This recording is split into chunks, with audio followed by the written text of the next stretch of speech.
आदरणीय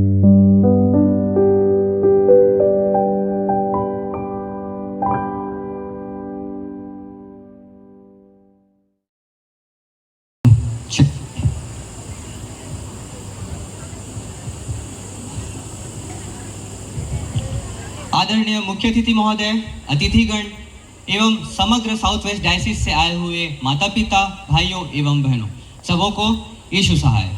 मेरा नाम ख्रिस्त अंचित आयुष गुड़िया है और मैं आज के इस वक्तव्य प्रतियोगिता में झारसुगुड़ा पेरिस का प्रतिभागी हूँ। आज के वक्तव्य प्रतियोगिता का विषय वस्तु है अब्राहम के जीवन से हमें क्या शिक्षा मिलती है। तू अपने देश, अपने कुटुंबियों और अपने पिता के घर को छोड़कर उस देश को चला जा जो मैं तुझे दिखाऊंगा। जब यहोवा ने अब्राहम से यह कहा तो अब्राहम बिना सोचे उस देश की ओर चल पड़ा। इसे हम आज्ञाकारिता कहते हैं।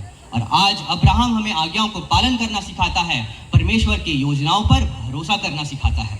अब्राहम अपने देश में सहूलियत से था, अपने कंफर्ट जोन में था, किंतु अपने जीवन को सार्थक बनाने के लिए अब्राहम अपने सहूलियत को छोड़कर अपने कंफर्ट जोन से बाहर निकालकर उस अनजान देश की ओर चला गया।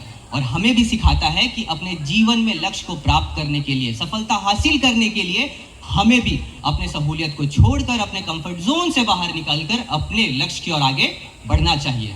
आगे जब अब्राहम यर्दन की तराइयों पर खड़ा था, उसके समक्ष चयन का समय आया। अब्राहम चाहता तो अपने लिए उपजाऊ भूमि का चयन कर सकता था, किंतु अब्राहम ने लालच नहीं किया और निस्वार्थ भाव से लूत को पहले चयन करने का अवसर दिया। और इस कथनक से अब्राहम ने हमें सिखाया कि हमें लालच नहीं करना चाहिए, हमें छल नहीं करना चाहिए, हमें निस्वार्थ होकर अपने कुटुंबियों से प्रेम करना चाहिए। अब्राहम न केवल अपने कुटुंबियों से प्रेम करता था बल्कि उनका रक्षक भी था। जब लूत को बंदी बनाकर ले जाया गया था तब अब्राहम अपने भतीजे को छुड़ाने के लिए अपने लोगों को ले गया और लूत को छुड़ा कर लाया और हमें सिखाया कि किस तरह से हमें अपने लोगों की रक्षा करनी चाहिए, उनकी ढाल बनना चाहिए। अब्राहम जब बुजुर्ग अवस्था में थे तब परमेश्वर ने उनसे वाचा बांधी कि अब्राहम जातियों के पिता बनेंगे और उनका वंश आसमान के तारे गण के समान होंगे। आज के वैज्ञानिक युग में यह संभव नहीं है।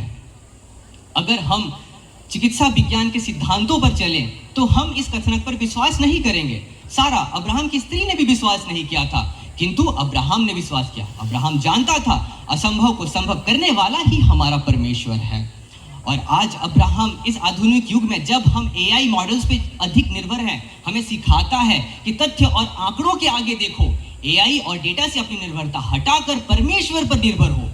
आगे जब हम सदोम और अमोरा के विनाश के बारे में सुनते हैं तब अब्राहम सदोम और अमोरा के धर्मी लोगों के लिए यहोवा के सामने विनती करता है और हमें सिखाता है कि हमें भी अपने लोगों के लिए प्रार्थना करना चाहिए, उनके लिए कार्य करना चाहिए, जनहित में कार्य करना चाहिए। अब्राहम आज हमें आज्ञाओं को पालन करना सिखाता है, हमें यहोवा के योजनाओं पर विश्वास करना सिखाता है, लक्ष्य प्राप्ति के लिए अपने कंफर्ट जोन से बाहर आने को कहता है। आज अब्राहम हमें लालच करने से रोकता है, छल करने से रोकता है। अब्राहम हमें सिखाता है कि निस्वार्थ भाव से प्रेम करो। आज हमें अब्राहम अपने लोगों की रक्षा करने को सिखाता है, उनकी ढाल बनने को कहता है, अपनी निर्भरता एआई और डेटा से हटाकर परमेश्वर पर रखने को कहता है। आज अब्राहम हमें प्रार्थना करने के लिए कहता है, अब्राहम हमें लोगों के लिए कार्य करने के लिए कहता है, जनहित के लिए कार्य करने के लिए कहता है। अगर आज हम हमारे जाति पिता के दिखाए हुए मार्ग पर चलते हैं तो निश्चय ही हम भी अब्राहम के नाई आशीष का कारण बन पाएंगे। इतना कहकर मैं अपने वक्तव्य को समाप्त करना चाहूंगा। धन्यवाद और पुनः सबों को यीशु सहाय।